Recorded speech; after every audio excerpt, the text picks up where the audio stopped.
Okay. Every major deal that has ever changed someone's life happened in a room. Welcome to the deal room. I'm Shakira Kersey, procurement and government contracting specialist and the owner of STTB Enterprises. Today's guest has spent years building the rooms that make deals possible. She's the founder of ALMA, the African American Marketing Association, and a marketing and outreach director of Goldman Sachs 10,000 Small Businesses. Please welcome Miss Michelle Ngome. Thanks for having me. You making me nervous. I'm happy to be here. Thanks for having me. Why you had to do all that? You made me nervous. Come on, let's go. Hey, Miss Michelle, how you doing today? I'm doing well. I'm doing well. That's awesome. So a little backstory about me and Miss Michelle. She recruited me to do the 10,000 small businesses for Goldman Sachs. Yeah. And ever since then, she's become like one of my role models, one of my mentors. She don't know yet. It's free mentorship for me. I don't know about everybody else. Always. But no, so one of the things that I gained from her, or I gained from you from the very beginning, is knowing what rooms to be in. Being new to Houston, I didn't know what networking events I should be at. I didn't know who I should be talking to. I'm just going to every event. And as I started to be around you more, even when you was looking all mean and stuff, but as I began to be around you more and just knowing you would give me advice about what rooms to be in. So first, I appreciate you for that. Thank you so very much. You're welcome. So with that being said, that is one of the questions I want to ask you. How do you know what's the right room? I mean, I think every room's the right room if you want to make it that way. I really believe you never know who you're going to meet and what it's going to lead to, right? So that's like one of my many theses, a thesis, Reese's Pieces, Spurs and 7 in life, right? I think everyone has a story, but you have to, one, you got to be in the right headspace, right? And then it takes time. So you got to be patient with yourself and with others to figure it out, like to listen to that story. And, those 5-minute stories can turn into 5-month stories, 5-year stories. And that's just the way I look at relationships. Yeah, because when I'm around you and you're at events, you move. Yeah. Like, you everywhere. Yeah. You moving around and everybody pulling you, Michelle. And it's like, for me, I kind of get overwhelmed when too many people are like approaching me.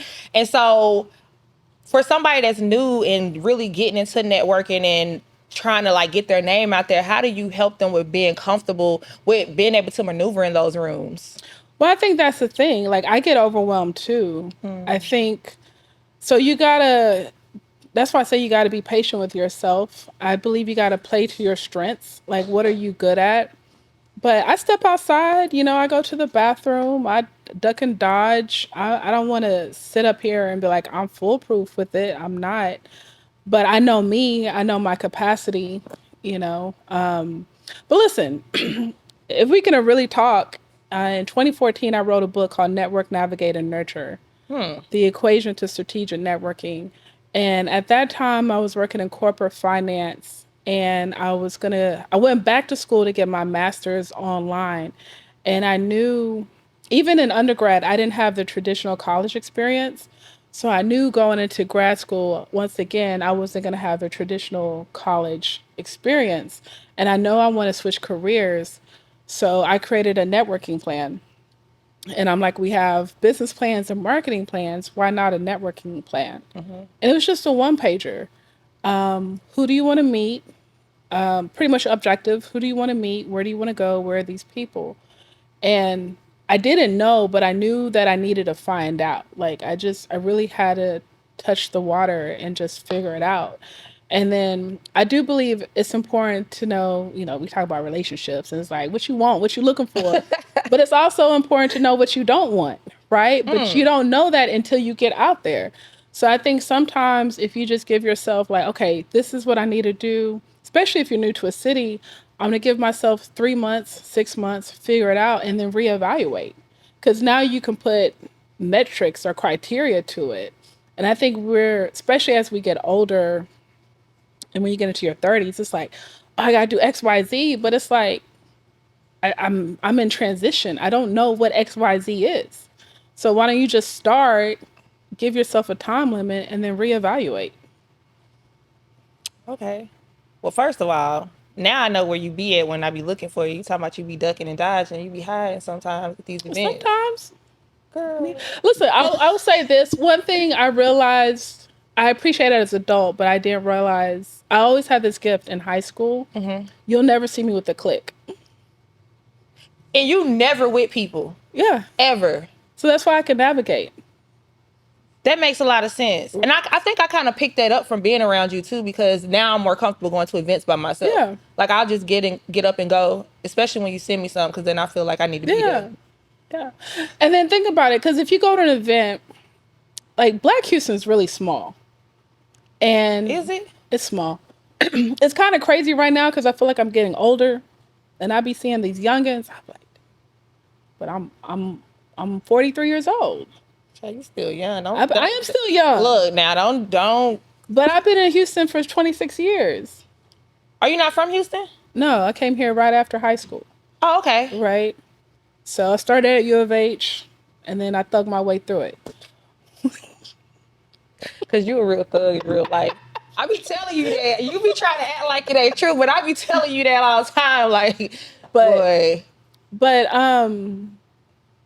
yeah. I mean, I don't run in cliques. Now, obviously, I have affiliations. You know, I've done the business programs, the cohorts, the leadership programs, and, you know, all that. But you're not really going to see me with a clique.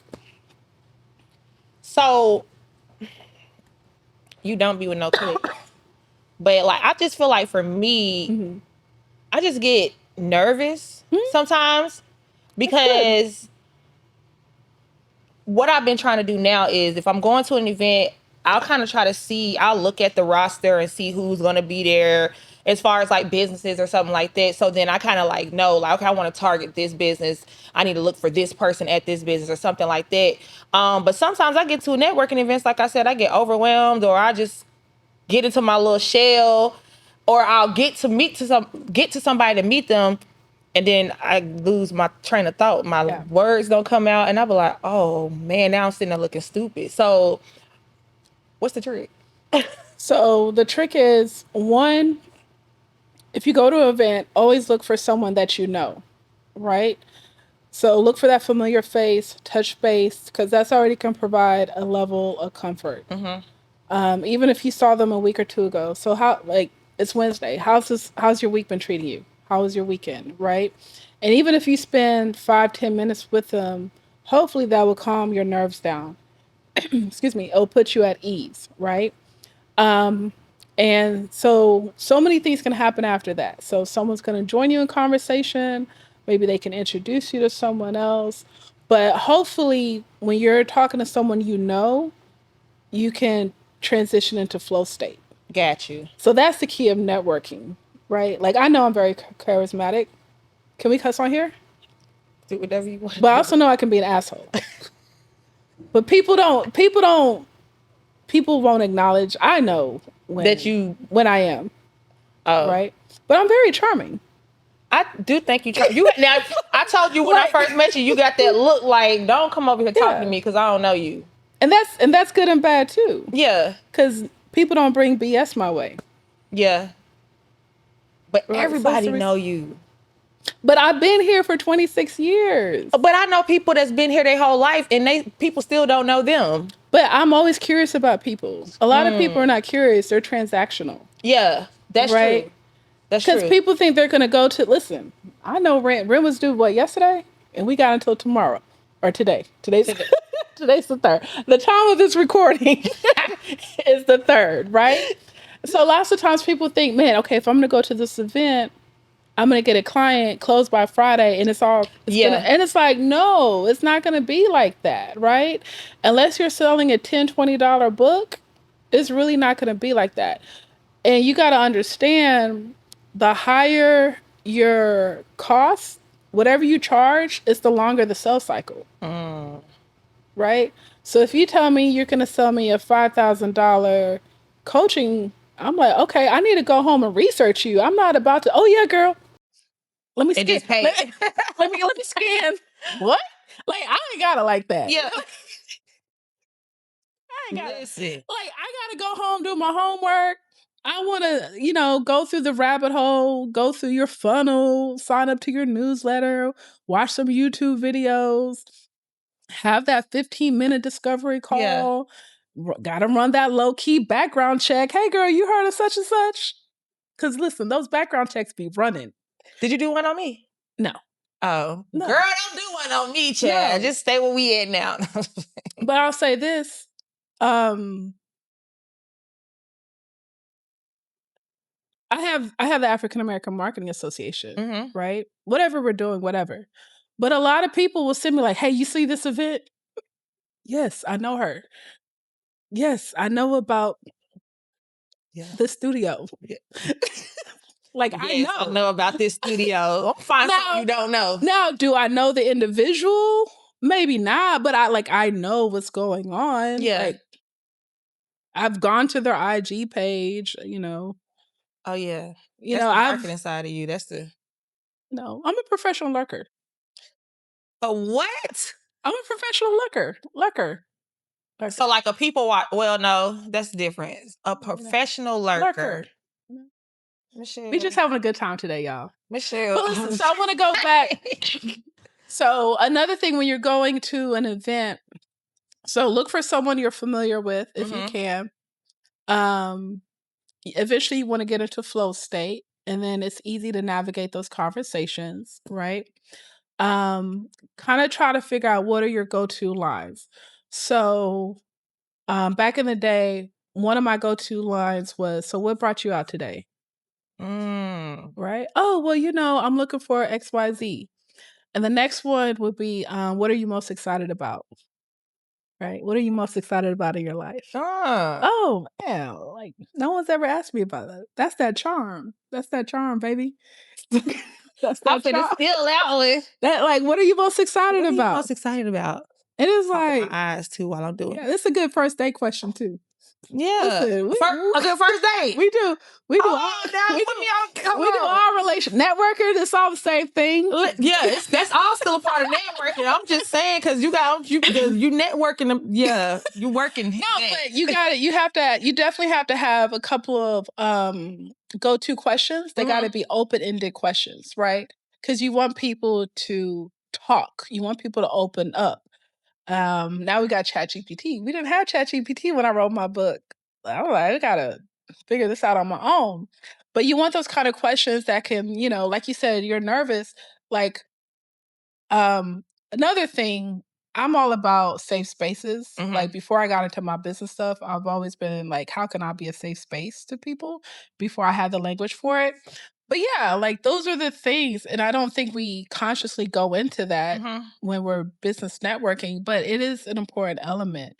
How can I make you comfortable during this 5 to 10 minutes that we have a conversation, right? And then I think the third thing as well is not always, but you can go to the event organizer. So if you have the confidence, like you said, you would do your homework, trying to figure out what companies or who's going to be there. Go to the event organizer and be like, "Hey, thanks for putting this on. It's my first time at your event. Woo woo woo. This is what I do. I'm looking for like who's a good person to know."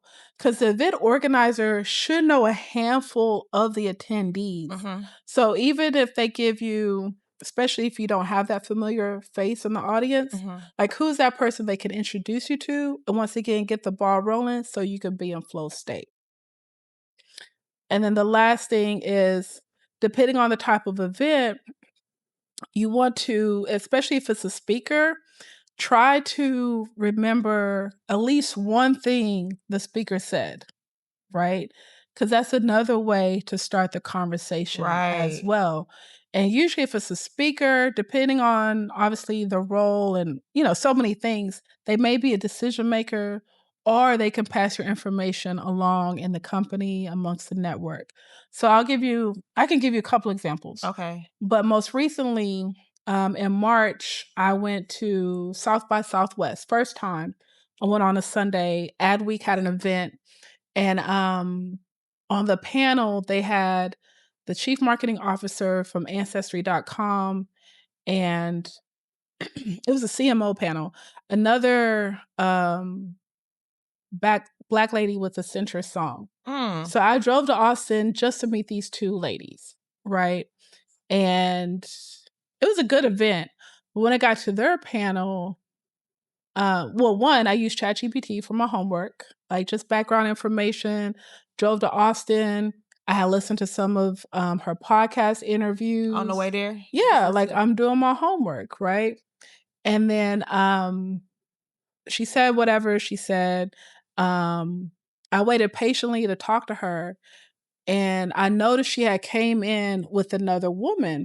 So after the panel, everyone's bombarding her. It was like this one guy was like showing a film he shot on his phone. I was so annoyed. I know you was. I can see your face now. I started talking to this lady she was with, and I was just like, "Hey, how are you doing? And, do you work with her?" And she was like, "No." And I was like, "Okay, cool." We started talking, and then she was like, "Hey, she's been patiently waiting with you or for you. You should talk to her." And I was like, "Well, I know you're trying to get out of here. Is it okay if we walk and talk?" So it was like trying to find ways to accommodate people. I gave her my card. We connected on LinkedIn. And then also that same event, I was hoping to talk to another lady, but I was being nosy. I'm a concerned citizen. And I was like, "Hey." You do a lot of things. I was like, "Hey, how are y'all today?" And the lady said her name or whatever, and she was on a different panel. And I was like, "Oh, you're with the centrist song." And she's like, "Who are you?" "I'm Michelle Ngome." And she was like, "Huh." And we just talked, right? And then connected on LinkedIn, had a call with her, and she just provided a lot of advice.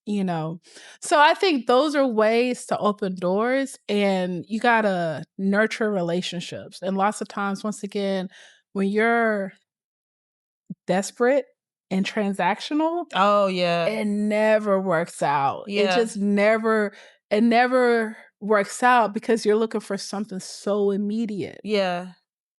I agree with you on that. But that was my thing that I told you with me going to networking events here. Like I feel like I meet people, but there's no substance to it. Like it's a lot of word lettuce. Yeah, Like they talk a lot, and then when you after the event you meet up with them or you have a next day call or something, and it's like they don't even really know what they do or they don't. How can you really help me? And so I think that kind of pushed me away from wanting to go to a lot of these events. So, but I talked to you about that. I was like, I don't want to go to the events because yeah, but one, Houston's a slow city. We chilling. Oh, Houston's slow. Two, you got to manage your expectations, right? And then like lots of times we think of homework, like you got to do homework before and after. You got to gauge people. And then sometimes things just fall through the cracks. Yeah. I mean, I have met some good people at some events. I went to a veterans event last week, and that was really good. I made some good connections there. So I have connected with some people at certain events, but I'm getting better. I'll be out there a little bit more. And I mean, you really gotta nurture relationships. A lot of it is people want to do business with people they know, like, and trust.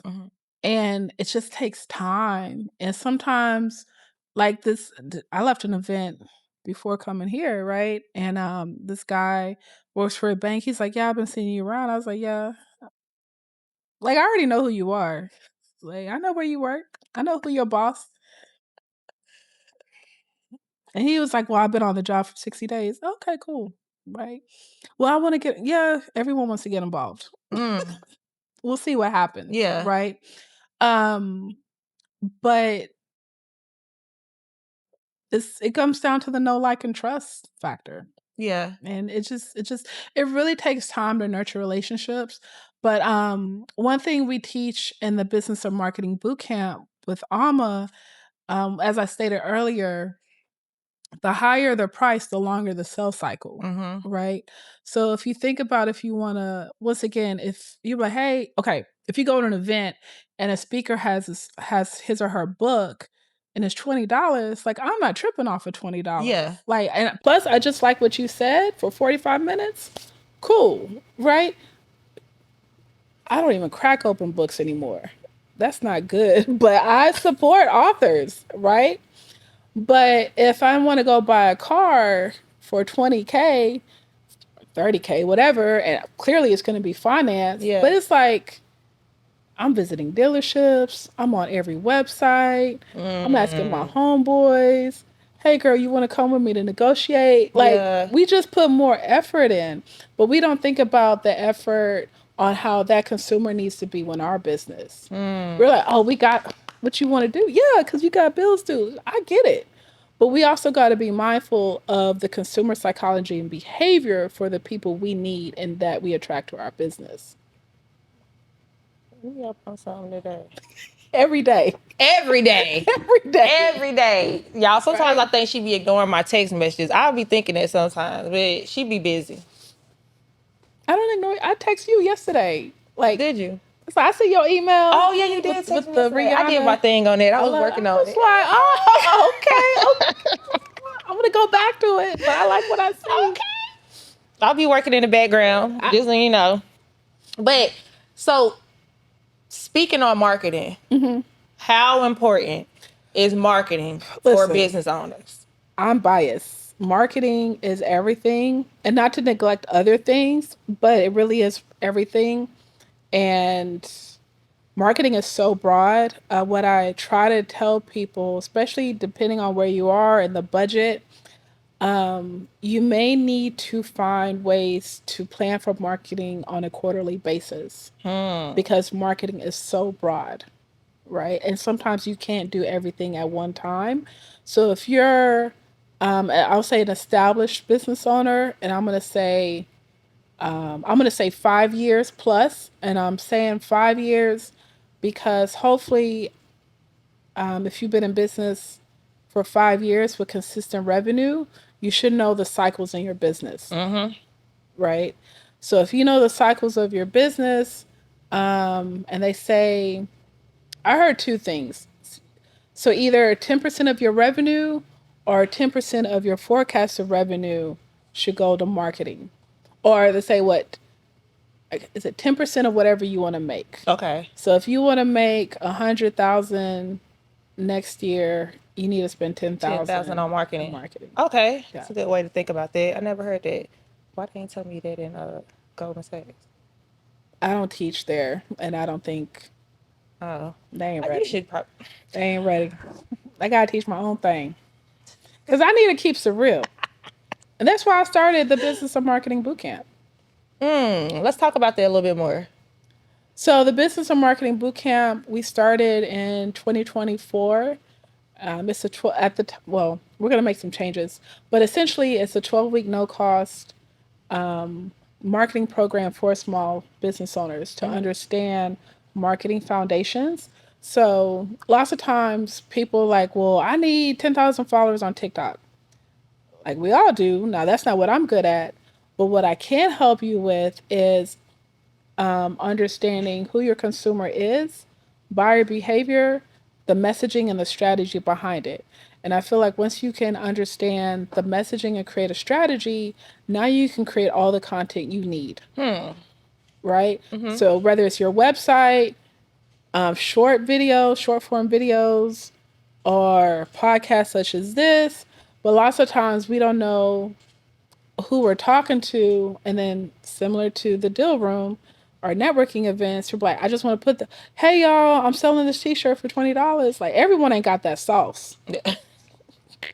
Like I don't have that sauce. Like everyone ain't got that sauce. Or you gotta have a lot of followers to have that sauce, you know? Yeah. And then even with the folks that do have that sauce, a lot of them are grifters. But if you said some names, I ain't got no names to say. But like we see it. Like we see it. Yeah. Yeah. Yeah. I think marketing is very important.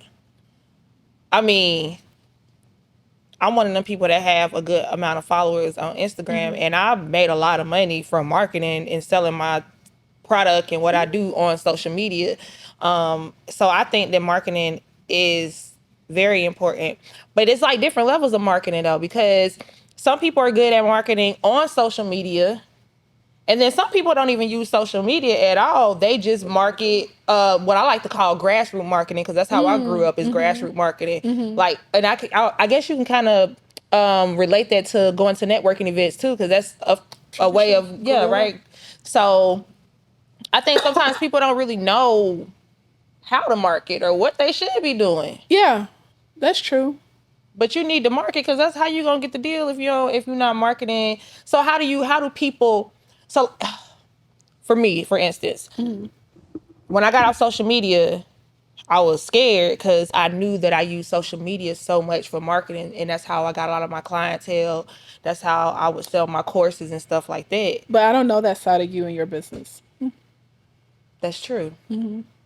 But you can keep going. But that scared me, because then I got off and I didn't know how to market myself, because I don't want to say as a crutch or a handicap, but I use social media for that reason, to be able to market myself. So, and that probably ties back into my nervousness when I go into these newer networking spaces, because I'm so used to just putting my camera up, recording what I'm doing, talking points, putting it on there, and then I get a client, where now I have to be more face to face and trying to figure out how to sell. Are we talking about your trucking now? Well, that's what I was originally doing, was trucking. Okay. And then once I got off social media, or I think whenever I went through the Goldman Sachs, because I'm one of them people, I'm looking at market shift, and I realized that trucking, the market just wasn't where it used to be at. And I started making a lot more connections, and my money was different when I started just focusing on the government contracting side of it. And my clientele got intentional. More intentional, versus when I was on social media doing trucking. It's everybody want to be in trucking, everybody want to do this, everybody want to do that. So you get all different types of people from all different types of walks of life, different stages in their business. And so it was easy to market that way. But when I got off and I'm doing government contracting, my clientele is more intentional, because I need clients who are pretty much established, who have the cash flow, who has the bonding and insurance capabilities and stuff like that, who know what a capability statement is. So me going to the networking events is to help me market my business. Now I get most of my clients from word of mouth, but how do I still market my business outside of that? So there's a lot of things to what you said, right? One, when we say social media, lots of times we default to Instagram and TikTok, maybe Facebook, right? Whatever the platform is, each platform has a different consumer and consumer psychology behind it, right? So I'm definitely addicted to Threads right now. I consider myself a business person, right? And Instagram, I'm on Instagram. But when I'm on Instagram, I just want to see what the homies are doing. Right. I'm not thinking about buying. I'm not really thinking about buying anything. And if I am, maybe it's going to be less than $50. Right? Or clearly there's cookies. So I was on Amazon, or I was on some website, and now it's following me to Instagram. Right? So it's reinforcing. But other than that, I'm really not on Instagram to buy anything. Right? If I'm on YouTube, more than likely I'm on there to learn something. If I'm on LinkedIn, I'm on there to learn something. So there's a couple of things. One, the social media climate is changing. So before, I used to preach, educate, or they say infotainment, all this kind of stuff. Now it's like strictly skits. Yeah. Like, I ain't got it. I'm like, I wish I could do something to sell these tickets, but I ain't got it. Right? And some people can put a whole production behind it, and I think that's cool, but that's not my strength. Like, this is my landscape, right? So I think that's what you got to understand. But if you go to LinkedIn, you can have the same person, but a different mindset. Absolutely. right? So now I'm looking, I'm like, okay, oh, she say she a coach? Okay, let me look at her post, right? I reached out to a guy based in LA. He works for a company that focuses on data analytics. And I was like, hey, I've been following you for a while. By chance, is there someone with your title that does what you do in Texas? Mm-hmm. And he was like, why do you need that? I was like, because I can't afford to fly you down here for my conference. And he was like, this is what I need you to do. It's like, all right, cool. Sign me up. So he gave me instructions. I followed the instructions. I'm still waiting to see. But I say that to say, I was literally watching his post. Mm-hmm. I was like trying to check out what he's about to the best of my ability. I didn't go to his Instagram. And then when I was ready to make my move, I knew exactly what I say. What I Right. wanted to say as far as approaching him on business. Okay. Right. Like lots of times I was on threads the other day and they're like, is outreach working for y'all? Outreach ain't working on Instagram. Yeah. Yeah. Absolutely. Right? Like I'm doing it. They ignore I'm left on red on 10 different accounts right now. It ain't working. On LinkedIn though, I'm at least having some dialogue. You got a lot of LinkedIn communication. I'm at least pitching. Yeah. Like, I'm like, Yeah. okay. And then, even if 3 days go by, they're like, hey, okay, woo. I'm like, okay, Instagram, they ain't. Yeah. But I realized that, like, it is the psychology and the mindset, because even when I used to post on Instagram, it was like, I don't know, maybe I could say like Instagram baddie trucker, something Ding, like ding, that. ding. But on LinkedIn, it's strictly, my mindset changed. It's strictly business. It's Yeah. strictly, I'm posting what I do. I'm posting about changes. I'm posting quotes and things that have to do with what I do. If Your it's accomplishments. yeah, my accomplishments, all of those things. And again, that goes back to what I was saying. So the clientele that I get from LinkedIn is very intentional versus the clientele that I would get from Instagram. And so, like, in this stage of my life, I'm a little perplexed, I would say, because I don't really know if I want to use, like, I don't know what's the benefit of Instagram. I don't know what's the benefit of TikTok, because I feel like those are just social things versus, And that's okay.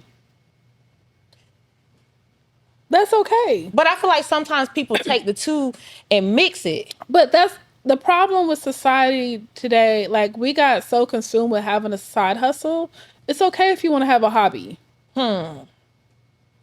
It's okay if you want to be on TikTok and look at everyone dance and go off. Yeah. Like, that's okay. That's not where I'm posting my stuff. And I'm like, it doesn't have to be either or. Sometimes it's and both. Yeah. Right. But the pendulum is going to, if it's business, the pendulum's going to swing on LinkedIn. Yeah. Right. And maybe it can be both on Instagram. It just depends. Nothing's wrong with it. But we talked about managing expectations. Maybe we got to drop it down. Like, there's this one guy right now trying to reach out to LinkedIn, no message. Because I thought that was the more professional platform to have the conversation. I knew he was active on Instagram because we follow each other. He responded right away. Because I feel like on Right? Instagram, people scroll all day, so they get more notifications from Instagram versus LinkedIn. It depends. Like, listen, I have everything up. Like, I know you do. I know you do. but like, honestly, LinkedIn is it's literally another email account for me at this point. So. Okay. That makes sense. And I'm one of those people. However, I start communicating with you, I want to stick to that. You don't want to jump from here to there to this to that. Unless you're in my inner circle, no. Oh, absolutely. I'm glad I'm in your inner circle, because I might hit you up on Instagram after this. And you better answer. I might. She said she got them followers. I got a little bit of follow. We gonna see. I gotta get back on there. So A little razzle dazzle. yeah. What else on your mind? What else is on my mind? I don't know. I'm just sitting here thinking about the deal room. This y'all. No, okay, so no, because I know, again, like I said, I know how important marketing is. I know how important networking is, and so my thing is, I just want people, especially with the deal room, I want people to know how to get to the deal. Like you can't make a deal unless you know how to get to. Like you need to know how to get to the people that you're trying to make the deal for, and so that was my biggest thing is like understanding how to navigate and know what type of people to talk to or who you talking to. And because I'm just not one of them people, Michelle. I'm not walking up. Some of them events be too big, and I'm not walking up to every table. I'm not going to everybody. I'm just not doing it. And then sometimes I feel like I'm leaving money on the table because I'm not doing it. So I just all of the above. yeah. And then even with marketing, like I don't want to be on TikTok. Like I like TikTok to make little reel. What are they called? Reels? Whatever they call it on TikTok, to make the little things, the little videos and stuff like that. But the engagement on TikTok is not gonna be the same engagement that I'm gonna get if I'm posting on Instagram. Right now, for me, my biggest thing is YouTube because I started building my YouTube channel that I fell off, and I'm like you.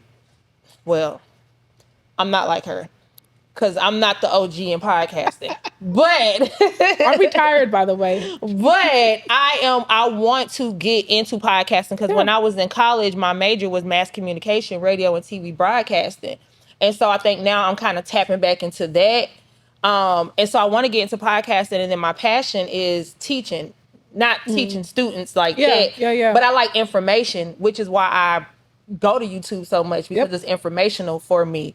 And so right now with how I'm trying to market myself, not necessarily because I want, like you said, it's not transactional. So it's not me marketing because I want this money from you right now, but it's if I can get on this platform and I can talk to you about how you can make money or the mistakes that I made and you don't make those mistakes, the credibility in itself is what's going to bring people to say, oh, she knows what she's talking about. Let me go reach out to her. And so I just don't think people understand how to utilize what they have, whether they just, I mean, some people don't have social media at all. I think it's so nuanced, right? Because I mean, you mentioned so many things and it's so layered. And once again, each platform is different. Like people drastically underestimate podcasting.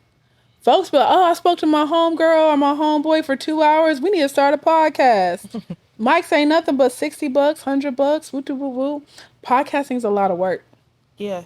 It's a lot of discipline, accountability. This is the fun part, right? The back end is the work. And then after that, I actually say, round 2, the back end editing. Round 3 is the promotion, right? It's a lot of work. And it does take a team, right? So one thing I learned early on in life, time versus money. A lot of us have a lot more time than we do money. And tell it. And then as we mature, right? Hopefully it catches up.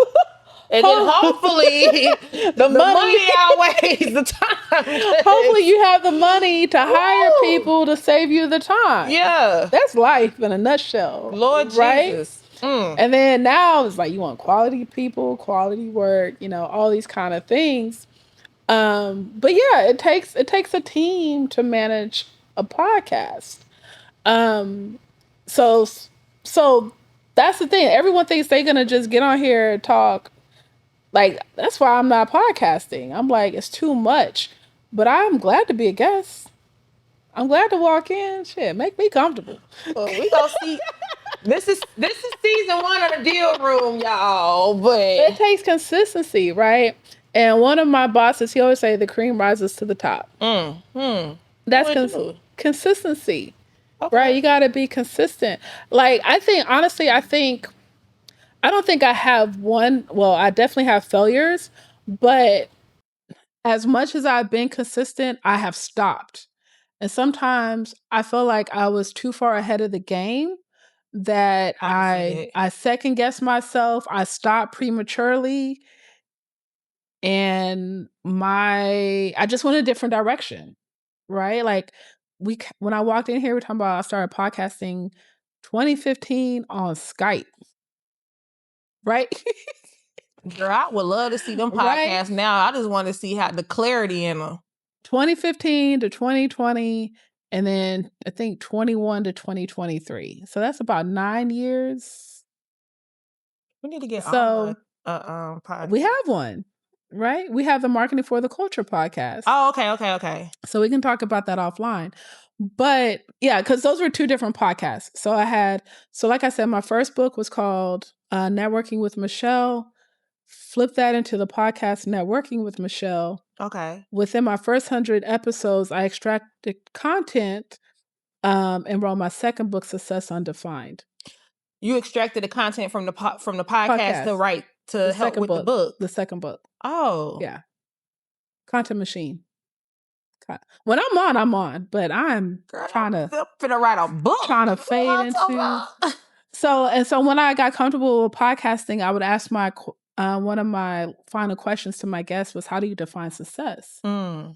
So I wrote the book, and then the last, I don't know, 60 pages was just quotes from my guests on how they define success. Oh. Yeah. Oh, that's a good idea. Yeah. Oh, I love free mentorship. I swear I love it. Yeah. So I could teach you the game. I'll be trying to I'm a little rusty. All I'm saying is, I was going to cry if you told me, no, you weren't going to do my podcast. I was going to be like, Michelle. Oh, no, listen, I love this. I love yapping. Is that what the kids are calling it? Yapping? Is that what the kids call it? Yeah. I don't know, because I'm getting old. I'm about to be 38, so I'm getting up there in age. So, I don't be with the youngest. It's the best time of your life. So I think we went in so many different directions. I know. But I mean, YouTube is a hard platform, so definitely go in, focus on that, figure out what the strategy is. Clearly you got help, and just have the machine. Sometimes we want the machine to move quickly when it just needs to move consistently. Right? Yeah. Because even with this, I don't know how we've been talking about doing this recording for almost. People's schedules be tight. But it was me, because I was just like, oh, this wasn't perfect. I didn't know if I want to talk about this. I didn't want to talk about certain things. I didn't know if I want to do this. I didn't want, even with putting this together, like all of the stuff, like it's all day and night. You gotta start. You just gotta start. Well, because if you keep talking yourself out of things, how many people are going to be ahead of you? Yeah, and I don't want nobody to be ahead of me, because I'm already an only child and I don't like to share. So, baby, I need all the yes. So one thing I do want to say that you mentioned early, going back to making these deals, I think one thing that is undervalued and definitely not mentioned a lot is social proof. Right? We talk about doing the homework, but what does homework really look like? Beyond the Googles and the social media profiles, what does homework look like? And it's easy to say we need to create content, we need to post content, video, whatever, because we need to be seen, right? And I think that's part of it, but that's not all of it. So you definitely got to play to your strengths. So I would say, if you're a good writer, write. If you have a great voice, you obviously podcast. Because what I think, when you play to your strengths, you're gonna break through. But you gotta take time to break through, and lots of times people don't. Right? So once again, you're doing the work. What is social proof? Social proof is obviously testimonials from past and present clients set on your website, capability statements, um, having a good reputation in general, right? Getting those referrals. It's depending on your business, are you doing podcast interviews? Are you featured on news? Any type of media? Are you consistent with whatever you're doing? One of the things that's frustrating me right now with Alma is we have not been consistent this year. And I'm like, what is our cadence? Because telling me all this, okay, when we gonna start, and how are we gonna keep going? What is our cadence? Because the streets are watching. Yeah. Right? And like people like, no, the streets are always watching. Who are the streets? Everybody is watching. So I'll tell you a story. I started AMA February 2019. Felt good. I think we did either 7 or 9 events that year. We turned a year, COVID hits. Oh yeah, 29. So 2020. Yep. So February, cool. So people's membership is supposed to renew like that mid-February, technically end of February, March. COVID hits. I'm like, I can't take these people's money. The world's coming to an end. Like, Yeah. I don't know what to do. So I canceled memberships, which was fine. We did some stuff on Zoom, but it was hard, which was fine, but it was definitely shaky. And then I was trying to get us back outside, but folks weren't ready. Like they're like, So it's like, okay. And I was like, what can we do? Because a lot of Black marketing organizations were started. Well, because George Floyd passed away. Oh yeah, that is right. A lot of Black marketing organizations were popping up, and I was like, oh, I got competition now. So I was like, okay. One thing about marketing is what makes you different, right? Some people say USP, VS, value, unique selling proposition. Never heard of that. Okay. Gotta take bomb. Holler at me later. So hey, you're gonna have a show, you gotta plug. Y'all gotta help me. But your unique selling proposition, USP, is what makes you different, what makes you special amongst your competition. And I was like, we about to bring back the podcast, right? So I forgot what I was gonna call it originally. And I literally gave the stuff to my designer. I was literally like at home recording the intro. And I was like, the podcast should be marketing for the culture. So I was like, okay, sir, we gotta whatever, woo. So we had to redo the graphics, da da da. So we start the podcast because now we're out there, right? Now we rolling, woo. We doing stuff. I don't know. Weekly podcast, whatever. So we're doing that. And at the same time, I was in Leadership Houston, which is a 9 to 10 month leadership program. Couldn't come at a better time, which is another story in itself. And we're getting to the end of the program. I think this is June. We're doing our closing retreat in the Galleria or something. And so I'm feeling really good about myself, really good about AMA. One thing, because of COVID, so when we started AMA, we had I forgot, I think Project 100, which was going to be like the first 100 founding members. And they were going to get a plaque, and like it was going to be a whole thing, but COVID happened. So we just gave the plaques out. Okay. I think we got about to like 90 something. I was like, I'm done with this. I'm one of those people, I always got to make good on my promise. So I sent the plaques out. That was so much work. Because I did everything by myself. Like I'm about to shut down the organization. Things are not going. I'm glad you didn't shut it down. Things are not going well. Like it's hard to galvanize people. It's hard to get community. And I'm getting my information correct. We had not started the podcast at the time. And it's like, I'm ready to shut this stuff down. So, but I was like, let me give these plaques out. So I was like, okay. And I was stuck because like money is coming in, but it's like, I don't want to do this. Oh. like things are not going well. So it's like, it's a dance. And I got an email. So I'm getting ready for my closing retreat. I get an email. And he was like, "Are you a nonprofit?" I was like, "Yes." And then very, very concise. I was like, "Yeah." So he was like, "Well, I need your I need your EIN number. I want to make a donation." And I'm like trying to get to this closing retreat. And I was like, this PayPal link or whatever. And then I have lunch with my cohort or my family group.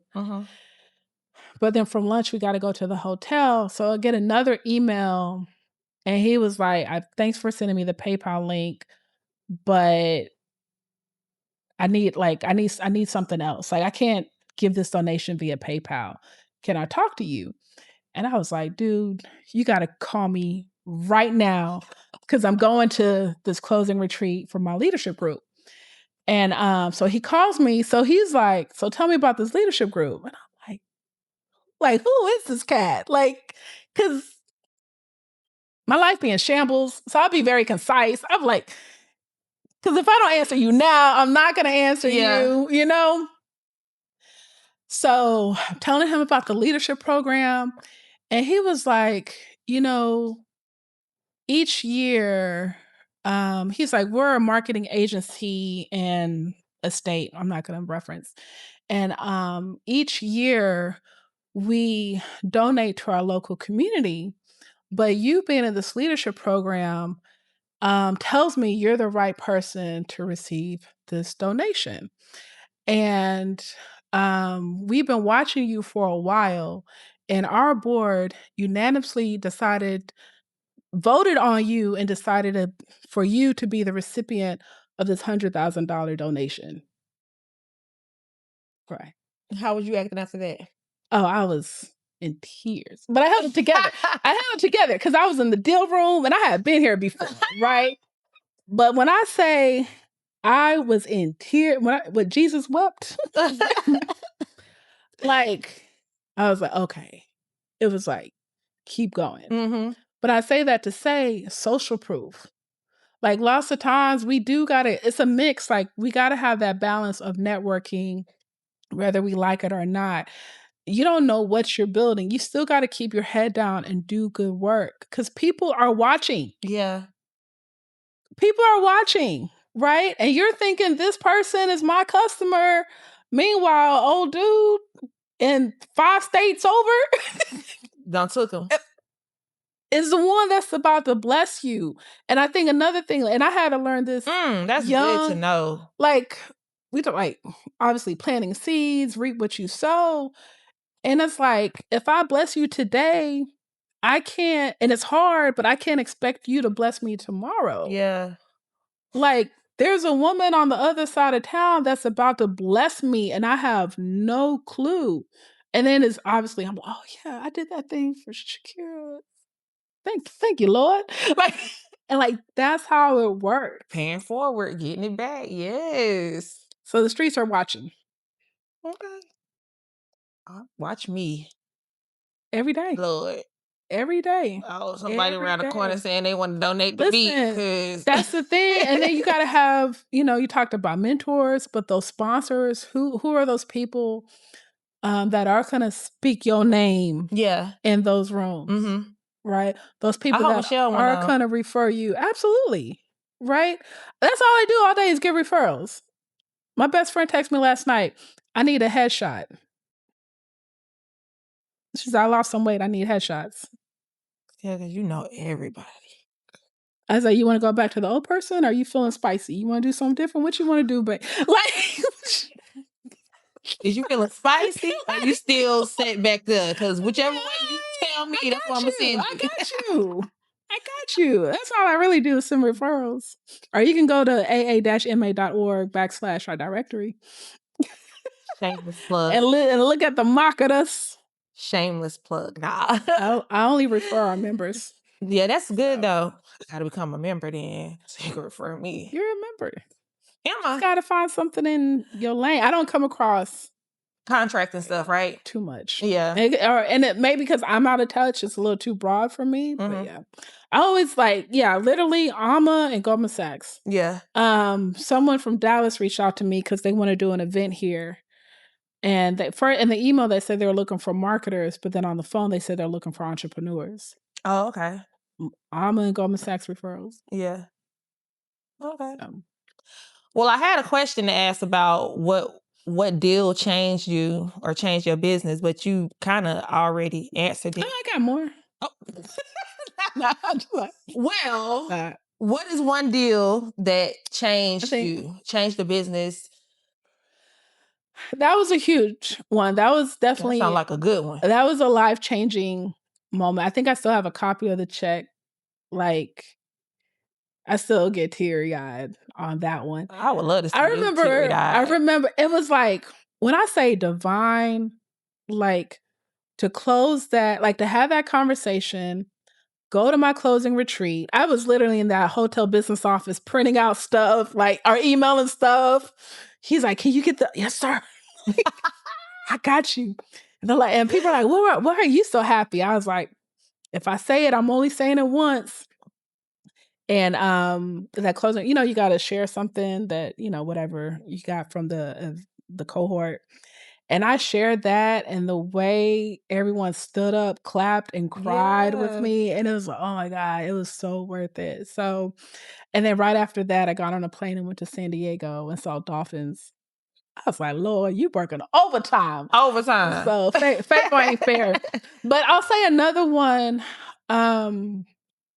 So AMA, the American Marketing Association, they had an event, and I was a speaker, I think Marketing Edge a couple of years ago. And I enjoy speaking, and I'm kind of funny. I really go based off of my mood, but I was like, let me stay, had lunch. That's how I met Isaiah. Oh, okay. Shout out to Isaiah. I like Isaiah. And I was just chilling. And I remember, I don't know, it had to be whatever it was. I was like, man, do I want to leave now, get home, beat the traffic? That's always not every day in Houston. Do I want to beat the traffic? And excuse me, I was like, let me stay. I'm chilling.